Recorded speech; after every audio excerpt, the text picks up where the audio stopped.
Raanan is fat and he's a Jew. He'll tell you something that you already knew. Your favorite movie sucks. Your favorite movie sucks. American Beauty or Forrest Gump. Your favorite movie sucks. Welcome back to another episode of Your Favorite Movie Sucks. Today we're doing something very different. People have been asking, so we're finally going to do it. We're going to try it out, see how it feels. We're gonna do a solo pod, just me. I've been wanting to do this for a while. I've always enjoyed the idea of not letting other people talk or having to stop talking to listen to them. I've really wanted to explore just talking nonstop without any interruption, without waiting for the other person to finish their point so I can make my point, which is, how people talk. You let them talk, and then you pretend to listen, but really you're like, when is it my turn to say my thing? And then it's your turn, and then you say your thing. So we're going to try something different. We're going to have it just be my turn the whole time. It could be unbearable. Today, we're going to be talking about some of my favorite movies this year. We're going to go down the list. And then we'll talk about some movies I had mixed feelings on. I mean, I have mixed feelings on every movie, but the ones that I really like, I love so much of it, but also had issues. And then we'll talk about the movies I think are a little overrated. So we'll start with the movies I love this year. Number one this year, my favorite movie. This is not a unique opinion by any means, but just because sometimes the thing everyone likes is the best thing. And that is the case, in my opinion, this year was my favorite movie, One Battle After Another, which is, might be my favorite P.T. Anderson movie. It really might, which is, it's such a unique movie. That's the thing that really I think about a lot. It's like watching it in theaters. I watch it in IMAX. Whenever you watch something in IMAX, it always feels like more than a movie. But there is something so unique about One Battle After Another. It's just like I've never really seen anything quite like that. I've never seen $100 million action movie that has such depth, such subtlety, that is related to right now in many ways, but also timeless. It was just a very unique experience. To me, there's something so beautiful about the way Leonardo DiCaprio, the whole movie, his character, Bob, he can't really protect her. He tries, and the trying is noble. There's something very noble about it, and yet he's a bumbling clown the whole time. And yet at the same time, he's clearly raised her and gave her the skills growing up in which she can protect herself. So I think that view of parenting of the movie, of being wanting to protect your kid, not being able to. He's not even really there during the climactic scene. She does it herself based on probably some skills, some knowledge she might have learned from him, and also her own intelligence. And then he's just there for her afterwards. And I think that moment between them on the highway where she's like, "Who are you?" And there's a moment where she doesn't recognize him. That moment to me is the moment this year that has haunted me more than any other moment in movies. And for me, the idea of being haunted is the highest level, I think, of art, is when it really sticks with you. And something about that moment, something about this trauma of her just doing all these crazy things. And yes, she killed the bad guy, but the trauma's there and she can't recognize him. And there's this moment where it's almost like there's this abyss. They're both in this absurd universe, but then they rebuild their family connection in that moment. He reminds her who he is, the father, and they rebuild. They're reminded of this one connection they have in this insane, absurd universe. And I just see all of humanity in that moment. I really do. It reminds me of the end of Roma, one of the most beautiful movies of all time, when they're all holding each other after the kid almost drowns on the beach. This feeling of people just holding on to each other when the world around them is just pure chaos. And that's, I guess that's the human condition at its most basic. And One Battle After Another got to that at the end. It got to that human condition of the world is crazy and absurd, but we have each other right now. We have each other to comfort each other. And it's just beautiful. And that whole final action sequence, not only is it an amazing action sequence from a Hitchcock standpoint, the idea of using some kind of, some actual real location for the spectacle. Not only is it amazing just on a visual level, cinematically, it's a beautiful metaphor, that final action scene. They're going up and down the road, and she's driving, and the bad guy is right behind her, and Leonardo DiCaprio is right behind the bad guy. He can't help her. He has to watch her fend for herself. That's a father. That's a parent having to watch her child fight her own battles. He's not there. He tries, which is noble, but he is behind them, and she's the one who saves herself. And it's just a beautiful moment. I think those moments are more and more rare in movies, these moments of just real honesty about the human condition. And that moment between them two at the end on the highway when she's about to shoot him and she's like, say your name, and they don't trust each other, but then they bring back this connection. It was the most profound moment for me this year. And it stuck with me. And it's for that and many other reasons, it's my favorite movie. I think Sean Penn gives an incredible performance. I mean, he's a great villain, but I think P.T. Anderson, his genius is that he can't do it. Even his villains are looking for some kind of human connection, even if they don't realize it, which is what I love about him. He's such a humanist in that way. And everyone in his movies is dealing with some kind of family dynamic, some sense of abandonment or needing to find a connection. And so I said this before, there's no Javier Bardem for No Country in a P.T. Anderson movie,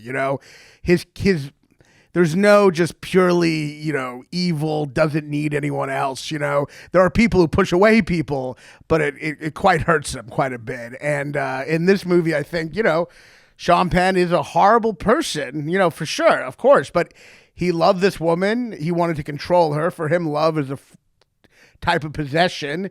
He couldn't control her. That beautiful shot of him trying to, knock on the door, it's locked, then he gets the battering ram and breaks in, and, the sign was, my pussy doesn't pop for you.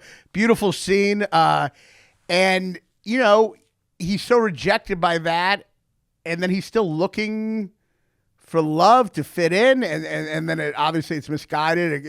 That need to fit in is then misguided into this crazy, Christian, whatever, white nationalist, whatever the fuck group it is, the Christmas adventurers. But even that, and even though he's prepared to kill his own daughter, you still at the end, you're like, he did it for this, just to try to fit in. And his level of happiness in that shitty little office, right before he dies, it's humanism, you really, for all his evil, you really are like, there's still a part of you that feels bad for him.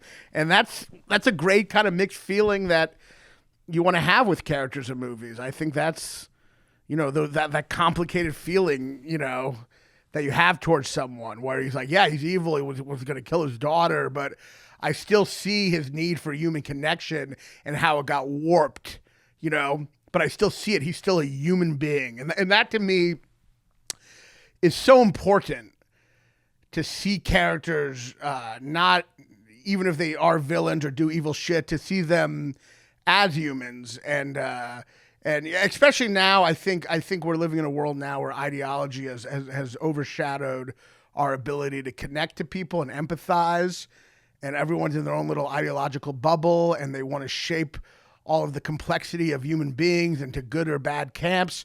So movies where you can even have this feeling of pity even for this horrible dude gives you that kind of mixed feeling that breaks free from ideology, Art, to me, great art is the enemy of ideology, you know what I mean? And ideology has poisoned so much art now.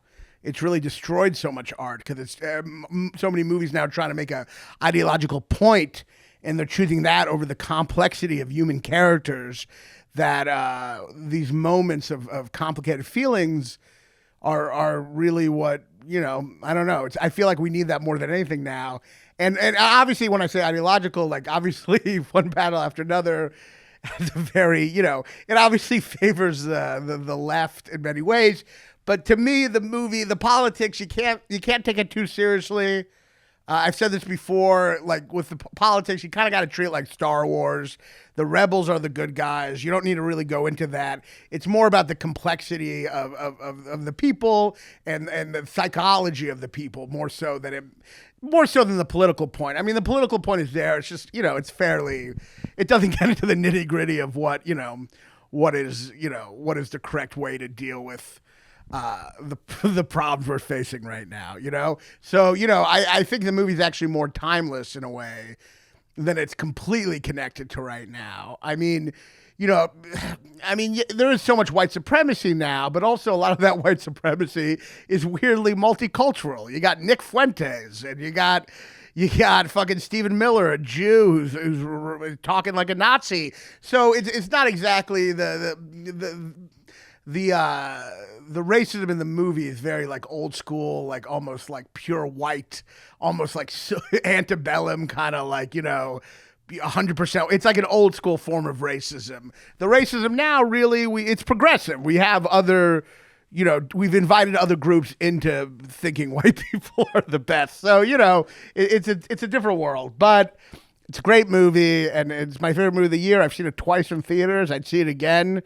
I'm going to see it again. And, I just loved everything about this. The daughter, Chase Infinity, is also incredible. I mean, the Tanya, I forget her name, but the woman, what the fuck's her name? I don't have a producer here, but I believe her, Tanya, whatever. She's incredible, and she's really the kind of the heart of the movie, and it's just incredible all the way around, and it earns its sentiment at the end. That's the other thing I want to say about the movie. The movie is hopeful, but it's hopeful in a way that's earned. It's not hopeful like, let me just pretend everything's okay, because it's clearly not that. I mean, you have a military, this kind of, militarized country that is quite disturbing and upsetting how accurate it is at times to right now. But the hope of the future and what the next generation can do to fight this evil, it's a hope that's earned. It's really earned at the end. And it's hard to be hopeful. It's actually much easier to be cynical. And so the hope is earned, and it is what I think people kind of wanted, probably needed to some degree, because we're all stewing in negativity right now and nihilism and despair. So it's nice to see something hopeful, but it's not hopeful in a way that's a distraction or a lie. It's a genuine sense of a realistic sense of hope that if you teach your children well and give them love and give them the right skills, they too are going to be prepared to fight evil in whatever form it comes. And also the timelessness of this kind of fascism, how it might always be there, one battle after another. You got to fight it, even though it might not ever fully go away. So I think this movie was an earned sentiment at the end. Hearing American Girl over her in the car. I mean, it sounds corny when you say it, like, yeah, this black girl is the American girl, but it's beautiful. It works. It's really moving. And, I mean, I really think this sense of timelessness is also something people connect to, that one battle after another, there is this endless fight, because I think we get so caught up in the world is different now than it's ever been, but it's also the same in many ways. And I think we get so caught up in this world as its own unique problem right now, as opposed to looking. I think it helps to sometimes get philosophical and realize there's always been fascism. There's always been evil. I mean, obviously there are things new to right now. There's a uniqueness to it, and AI is its own scary, unique thing. But at the same time, there's always been some new technology that's going to change humanity. So it's good to not be so fully connected in right now that you can't take a step back and look at the problems that have always existed. And I think this movie, in many ways, is very timeless and shows, just in the title alone, how a lot of these problems, fascism, evil, a lot of these things have always been there, one battle after another. So, I think there's a real comfort in standing back and seeing that humanity has always dealt with these problems, That's why I'm really enjoying, I'm reading, back to reading Dostoevsky, which, if you're really feeling shitty about right now with everything. I think Dostoevsky's a great writer to read right now. He gives me a lot of hope. I mean, he certainly was dealing with a lot of his stuff makes fun of the radical left of the time, which it's the same morons then it is now. There's kind of it's not just the left, but just this world where ideology trumps everything. I mean, Dostoevsky was sharply critiquing that, there's more to human beings than some kind of, economic ideology or some ideology about, some reductive ideology. Humans are more complex than that. That's what you get in Crime and Punishment. The guy has a theory about, I can murder because, murdering one shitty person. What's so wrong about that? And he does it, and he's more complex than he thinks because he has this guilt and all this complicated feelings that he didn't think he would have. On paper, the theory worked, but then in reality, your human complex emotions break free and refute the ideology you're trying to live by. So, anyway, Dostoevsky is a great person to read right now. He really helps. And One Battle After Another is a great movie to watch right now to deal with a lot of the problems we're dealing with. So, yeah, that's my favorite movie of the year. Second favorite movie of the year, and I got to pick this because it's pretty much the exact opposite of everything I'm talking about. It's the reverse of One Battle After Another. It's Eddington, which is very much the reverse in the sense that there's not any real hope in it, and it's very much about the time right now. It's very much about this very present day alienation that's being caused by phones and social media and technology, and how this one community, this small town, no one's really communicating with each other. And yeah, it's a tough movie to watch. There isn't a metaphor. It's just it. You know what I mean? There's a nakedness to it. It's a ballsy movie. You don't want to watch this kind of shit. But you know what?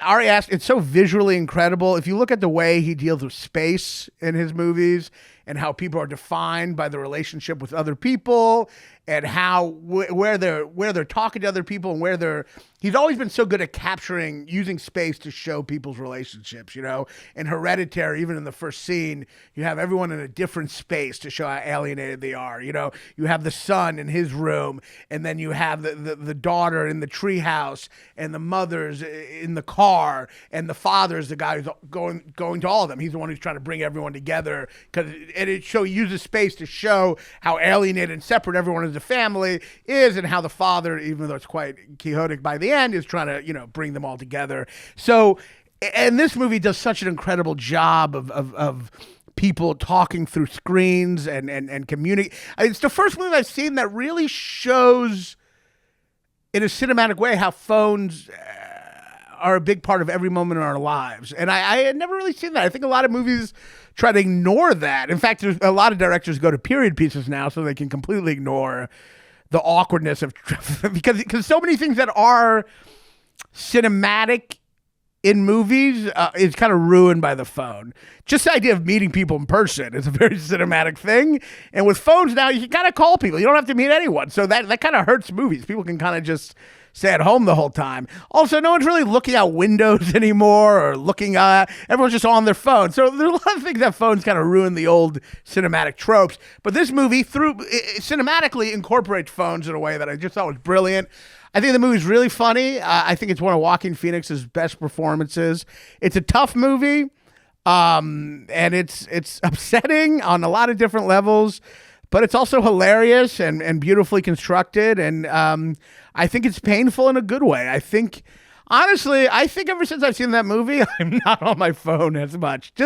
And not because the movie's preachy. It just so viscerally showed you how phones are alienating each other. And I know that seems like a cliched point to make, like, oh, we're not communicating because of our phones. It is a cliched point, but the movie, maybe the point isn't original, but the movie makes you feel that alienation in a very visceral way, in a very cinematic, visceral way that makes you see how we're living in a way that's actually even scarier than we realize. We're actually way more zombified and on our phones and not really a part of any real physical community more than we even think. It's actually uglier. And this movie shines a light on that. Is a mirror, but it's also extremely funny, extremely well constructed, and just beautiful and suspenseful. And yeah, I love the movie. I've watched it a couple times.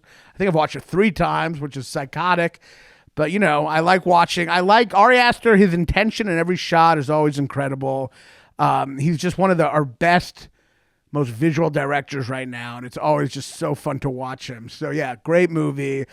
Number 3, I'm going to go to a much smaller movie now. Those two were the kind of the big epic movies about our time right now. Number 3 is a very small movie, but this is one of those movies that it felt like it was just, this is going to sound very solipsistic, but it's one of those movies, and we've all felt this, where it just feels like it was made for me, you know, in that special way. It's Blue Moon, the Richard Linklater movie about Lorenzo Hart, who was, the original collaborator for Richard Rodgers, who then moved on with Oscar Hammerstein, and it's the night of Oklahoma, which is the big collaboration between Richard Rodgers and Oscar Hammerstein, and Hart is, which you find out in the very beginning, he's going to be dead from falling drunk in an alley in 7 months.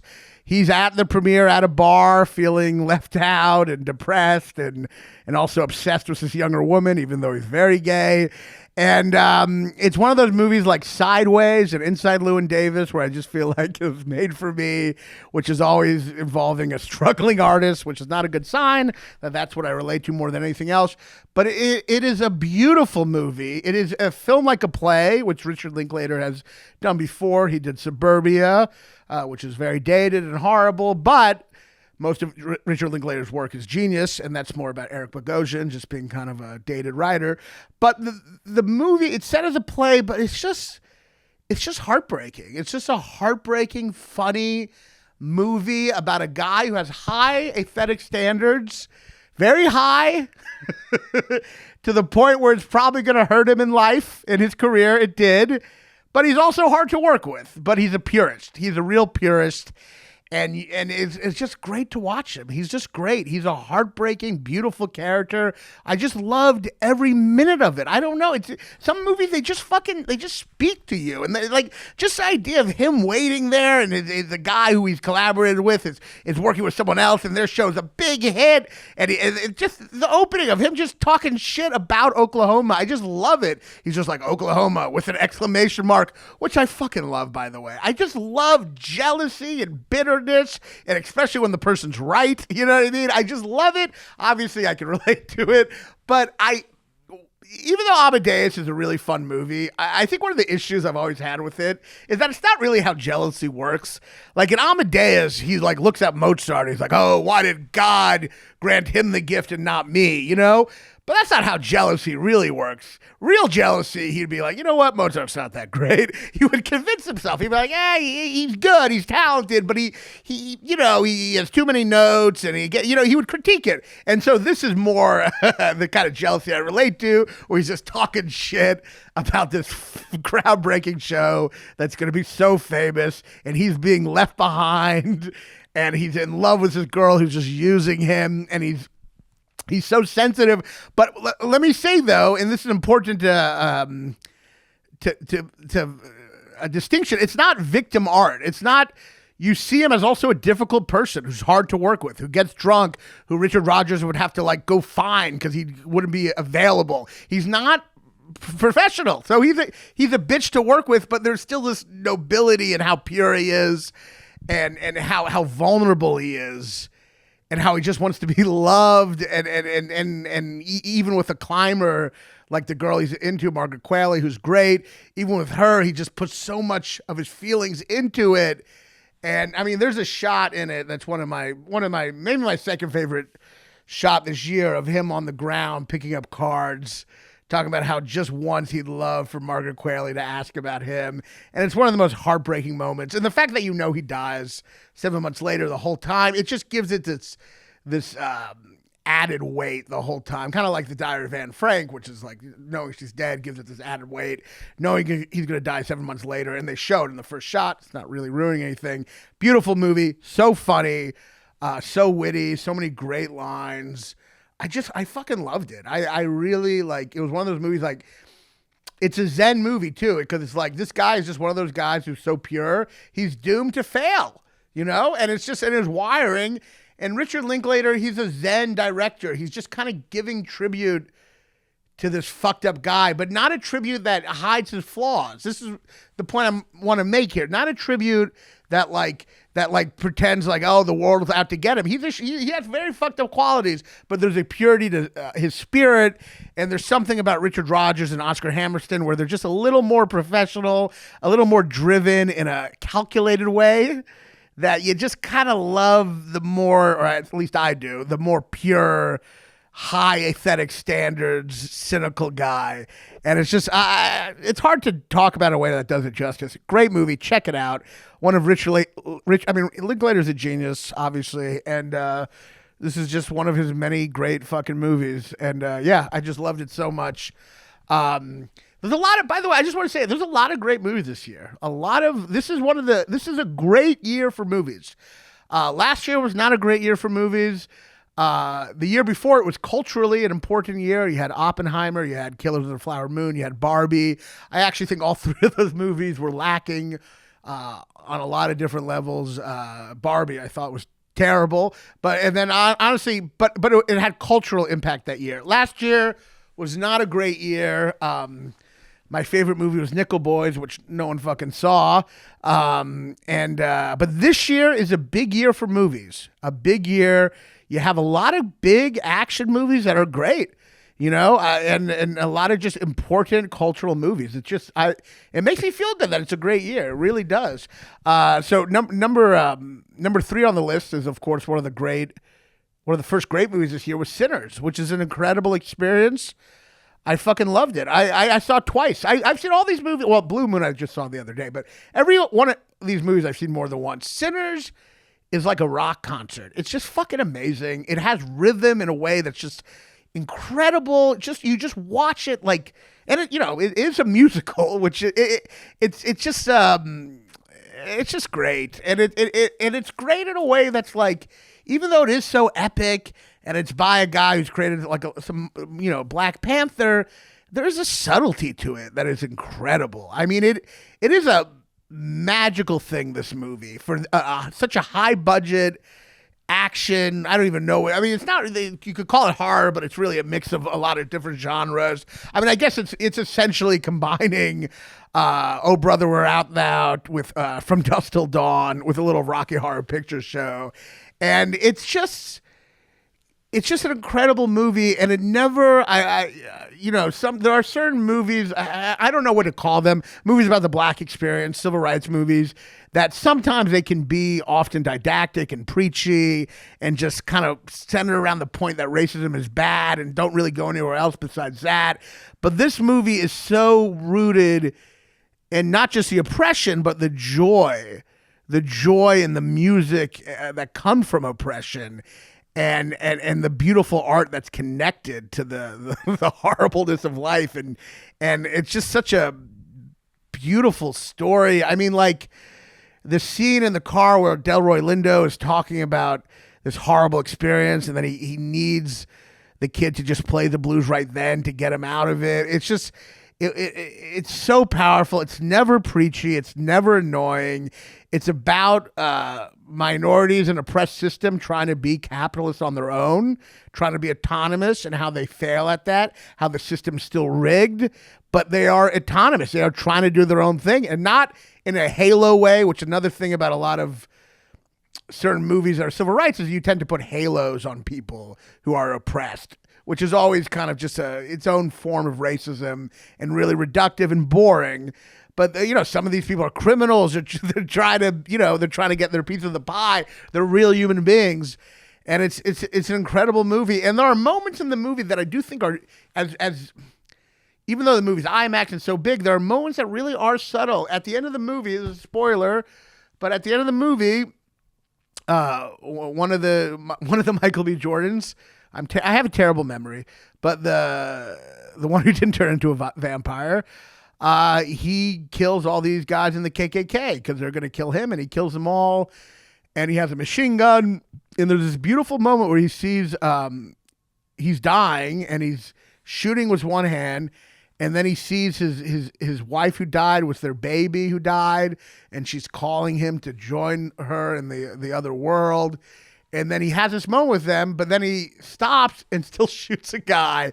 And it's this beautiful image of this guy caught between these two worlds, the spiritual world, which is expressed through his wife, who's a very spiritual and into different kind of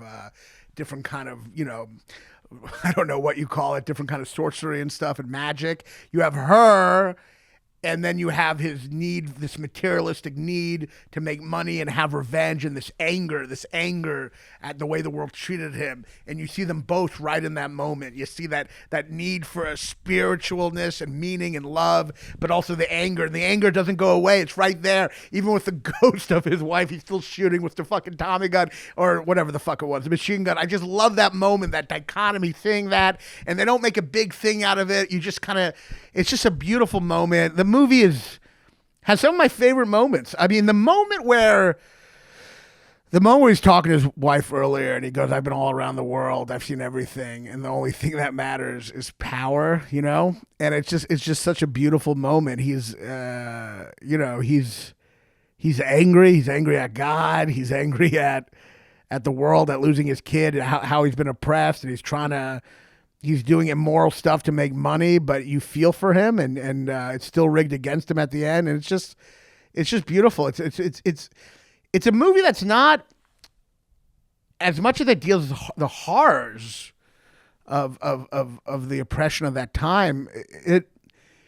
It's still so rooted in joy at the same time, so it creates this bittersweet feeling. It's not reveling in the horror of it all. You still see the amazing joy and the music that comes with it. And that, I think that contrast, which is such an important part of art, the contrast, the bittersweetness, the contrast the whole time between the oppression and the horrible evil of how black people were treated and Asians, mixed with the joy of that they have and the music that connects them and gives them hope. It creates a bittersweet feeling that's, I don't know. Once again, I guess what we're talking about, getting back to the human condition, how you can have both at the same time, this complex human emotion, Yeah, people connecting to each other. And of course, the scene where all the music comes from different eras is incredible. I know some people laugh at that moment. They think it's corny. I don't know what to tell people who think that. It's hard to like. I think that's one of the greatest. God, by the way, I feel like people say I talk shit about movies. I'm just jizzing on all these movies. Keep this in. Remember this next time you say I'm just a contrarian asshole. But I think that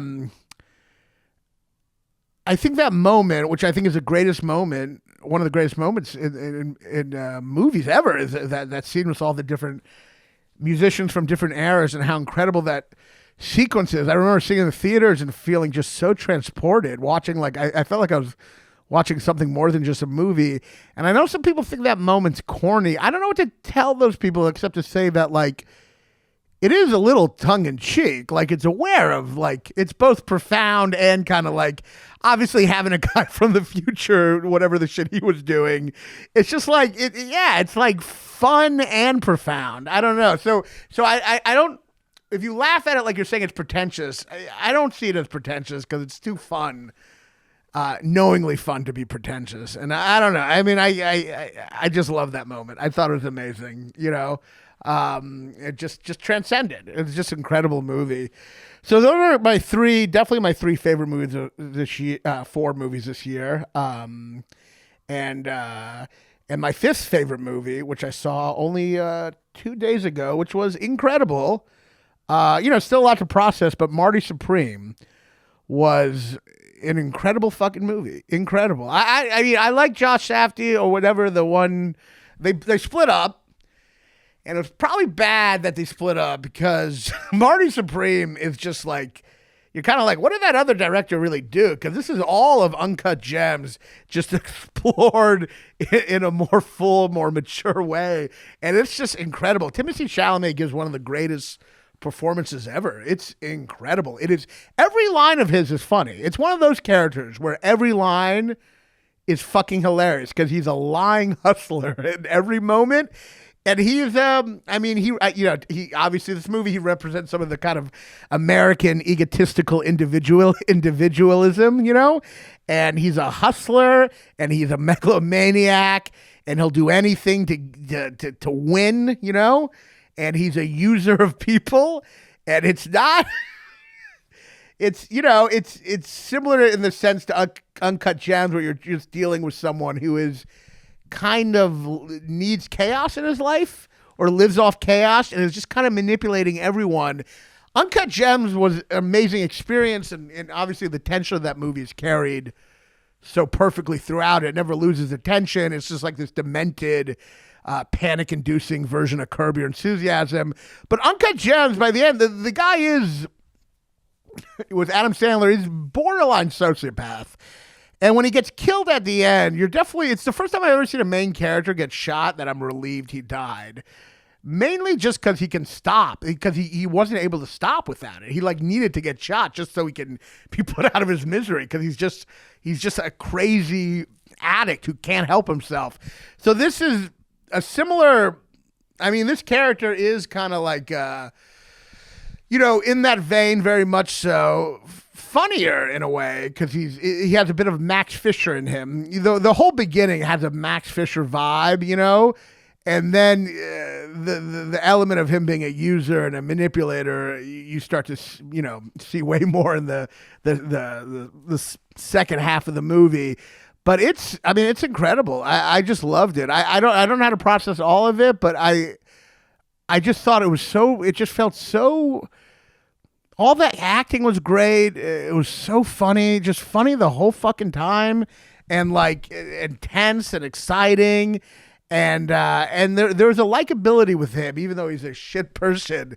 There's a likability with him that you don't have in Uncut Gems, so it gives it more of a warmth in a way. And he is connecting slightly more with humans than Uncut Gems. Not much, a little bit more. He's still pretty much a megalomaniac. But there's a slight connection he has to this girl who is very much like him, also kind of a user. And it ends in a way that it's an interesting ending. I'm still kind of processing it, because you're watching the movie and you're kind of assuming it's going to all go bad for him because he's such a manipulative person who has his own, kind of delusions. And it has an interesting, I always think with a movie, you want at least your perception of the characters to change or the characters to change, one or the other or both. And it has a bit of a Nightmare Alley thing where, as shitty as he is, you start to realize the people with more power are even shittier, and you start to feel bad for him because he ends up getting humiliated by a lot of people on top, and you're really feeling quite bad for him. And you're also kind of, even though he has this American egotism, which they contrast with the Japanese guy who plays ping pong, who's really just doing it for his country and doesn't have any of the ego. But that being said, there's a certain nobility in him wanting to break free from these corporate entities that exploit him. Even though he's a megalomaniac, manipulative, pathological liar, there is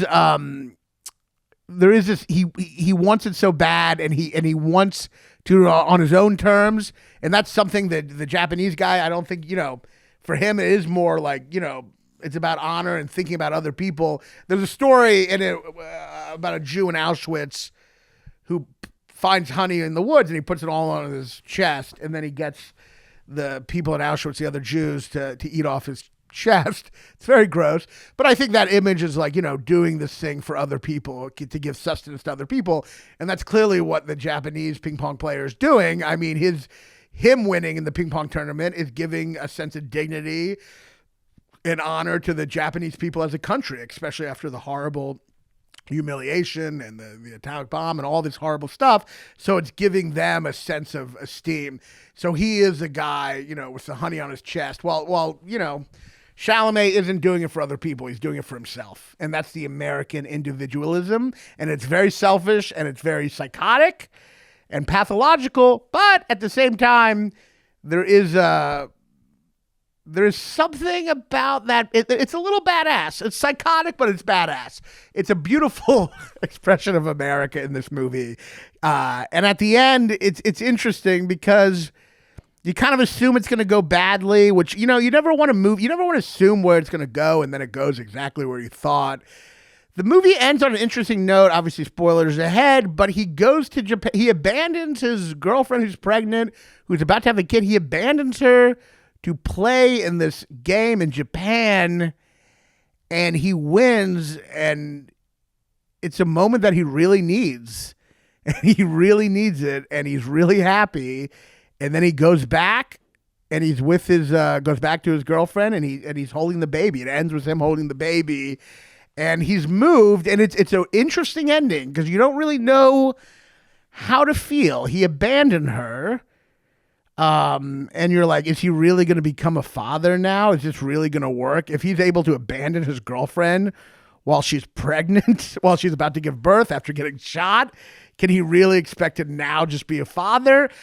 Or did that thing he got in Japan, that win, is that just something he needed before he could really connect to people?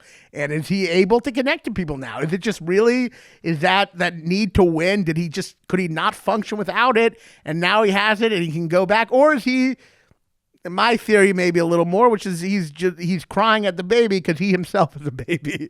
He's the American baby who just needs the love and adoration for himself. And he's confronted by his own baby. He's looking at himself, basically. The credits do end over the sounds of babies crying, which might be the sound of American individualism. So, it's not a moving ending, but it is a surprising ending. And I don't know how moving an ending can be when you're dealing with someone that selfish, that cut off from people, you know what I mean? In a sense, but whether the ending haunts you or not, the movie's fucking hysterical. It's amazing. Every moment's funny. I fucking loved it. It was so great. There's so many amazing sequences. And it's just really him. I mean, I think he should win. I mean, I do think Ethan Hawke, it's between him and Ethan Hawke. But I think Chalamet's performance is just one of the fucking funniest, up there with Max Fisher. Just one of the great megalomaniac, youthful megalomaniacs.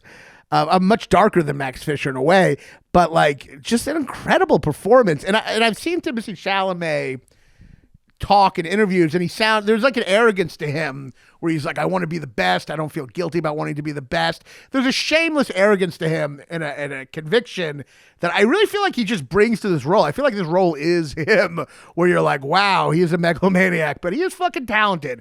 And he trained ping pong for 6 fucking years for this movie, and those are real ping pong games, and it's quite amazing. And like, I feel like this movie is an expression of maybe what's in his own soul. It's just like, just needing to be the best, not for other people, for him, but there's something kind of badass about that, and that's and yeah, I loved it. I just really loved it. I was just a smile on my face the whole time. Great performances, so funny. So yeah, those are my 5 favorite movies this year. I'll talk a little about a couple of movies I had mixed feelings on, and then I'll talk about a couple of movies that I found overrated. I got to do a little shit talking. So the 2 movies I have mixed feelings on is one is Weapons, which I've seen twice. I think it's extremely entertaining. And I'm not going to lie, I had a lot of fun watching it, but I do think ultimately, in terms of what we've talked about today, in terms of like human complexity and what sticks with you, what haunts you, I think it fails a little in the sense that the whole mystery is really profound and disturbing, and the answer, the witch, it switches tones to then be this kind of campy, tongue-in-cheek movie where the visual of the kids all disappearing, that disturbing question, is answered in a way that's, I get it's fun, and I think people enjoy when it makes that switch. But when she comes on the screen, when her Ronald McDonald ass comes on the screen, I just felt all the tension of the movie just deflate like a basketball. And it's just silly, and it's like, that's the problem with creating a cool mystery is, once you get the answer, it might not, it kind of goes away and it kind of sucks. I don't know if there was an answer, but I just don't think which was right. I think the movie has ADD. I think it just kind of started with the premise and just became a whole different movie. And I think people like that. I think they like ADD movies. You know what I mean? They like that it can just switch tones. All right, they've explored the weird, haunting, kids disappearing tone. Now let's just do the witch, gory tone. And then at the end, it's like almost like an exploitation horror movie where she's ripped apart. And I think people they do like it, but I also think it's an easy like. It's a like in which they don't have to be haunted by the movie. It's a like where they can be like, yeah, it's a witch, it's stupid, but it's fun. And they don't have to be haunted the way like Hereditary or It Follows can haunt you. So I think there's some pandering in the movie, and it's comforting in a way that I don't think is earned the way it's earned with One Battle After Another.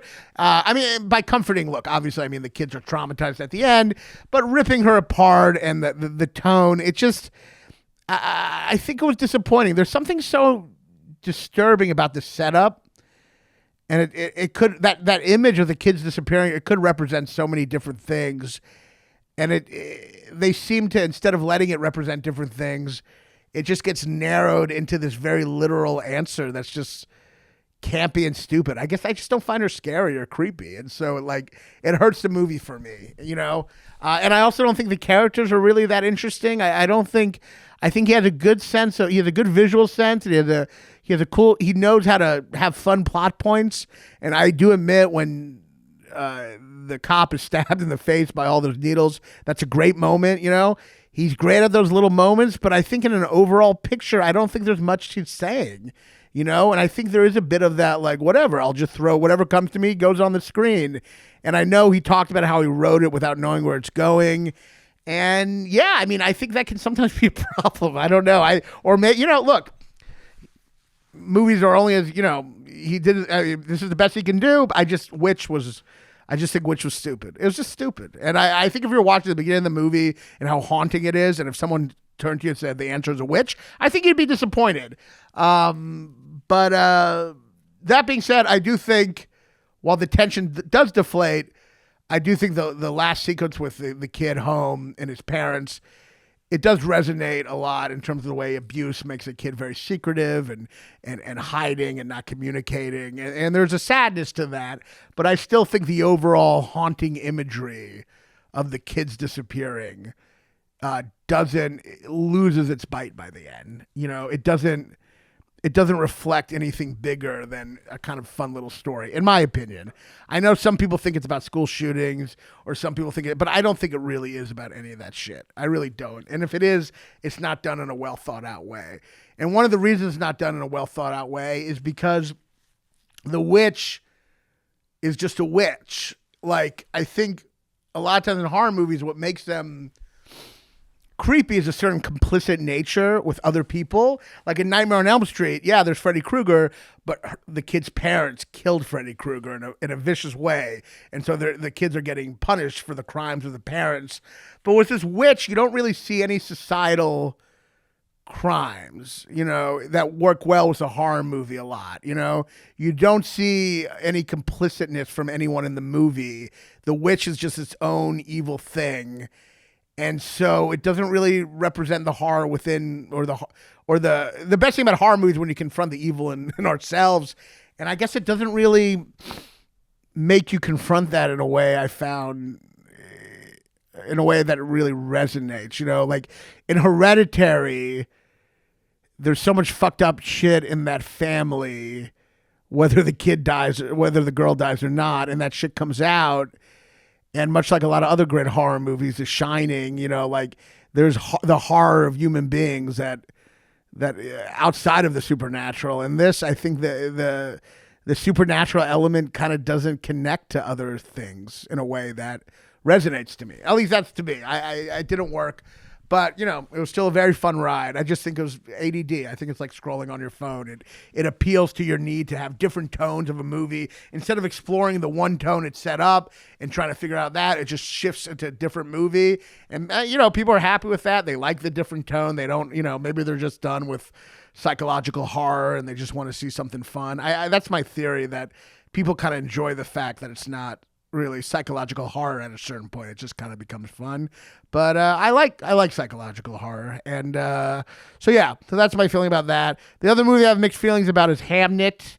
I saw it. I saw an early screening of it. And I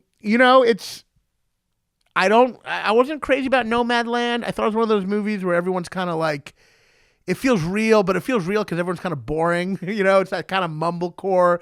No one is really that interesting. So you're like, yeah, that's real because everyone's boring.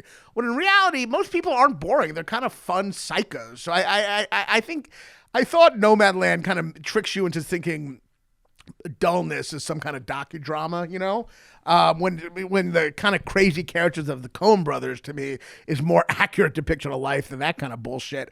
But this movie, way better than Nomadland, in my opinion.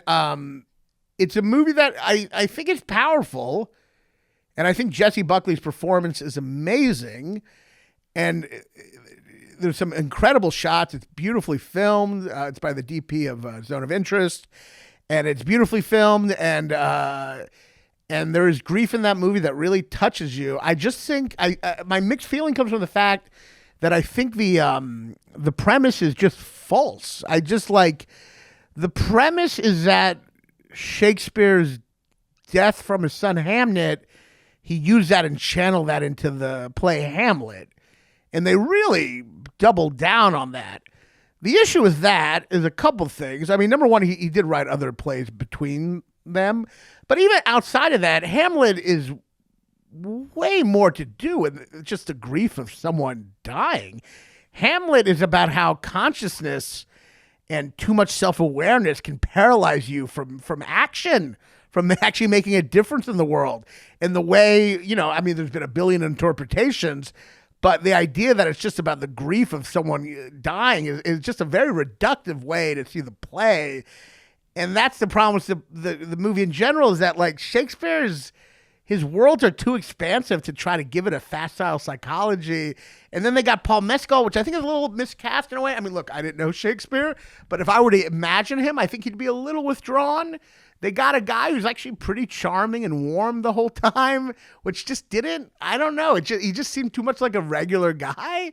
And then it seemed like the play was so personal. They made it look like Hamlet, he was putting the grief of his son into this play. They even have a horrible moment where he says it to be or not to be soliloquy on the bridge while he's about to think about committing suicide, which is just a terrible moment because what made Shakespeare a genius isn't so much always what was personal, but also he was very impersonal. His ability to actually break free from himself and create all these other characters. There was almost, I have to imagine a sort of negative space within him in which he could be other people. He could break free so much from who he was, in a way that who he was wasn't even interesting enough. He could break free and be all these other different human beings. And that's what Shakespeare is. When you read his plays, it's you see every type of human there is. You don't see, it's not Tennessee Williams. It's not someone trapped by their own personal demons. It's someone who could transcend themselves to create all these rich characters. And it was like he transcended himself to just be a mirror to nature. So the idea that Hamlet is a grief of his son is just facile and reductive. So that I had an issue with, and also his character in general. I just felt miscast, and then it brings this weird kind of modern feminism to it, where she feels abandoned by him. Which, look, I don't know. I feel like back then she's probably just grateful he didn't hit her. You know what I mean? I don't know if she had those, But that being said, whatever. I get it.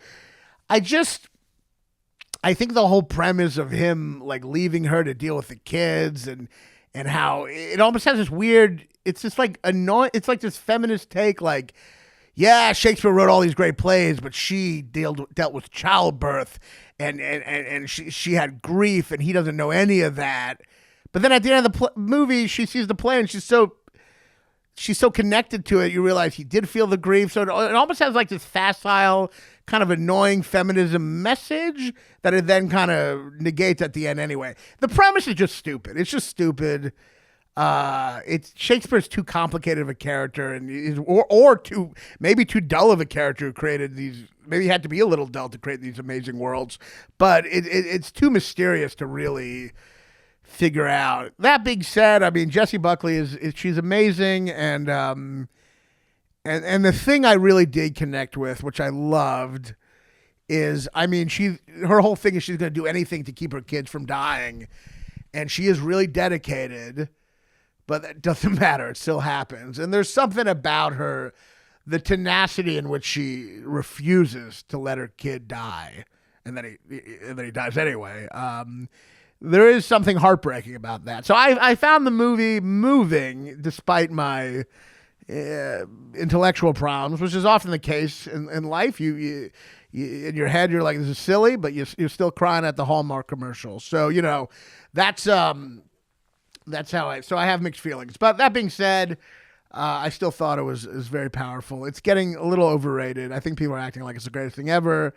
I mean, they're ignoring a lot of the movie's not really, I don't think it's saying much. I just think there is a powerful, it's a great performance. I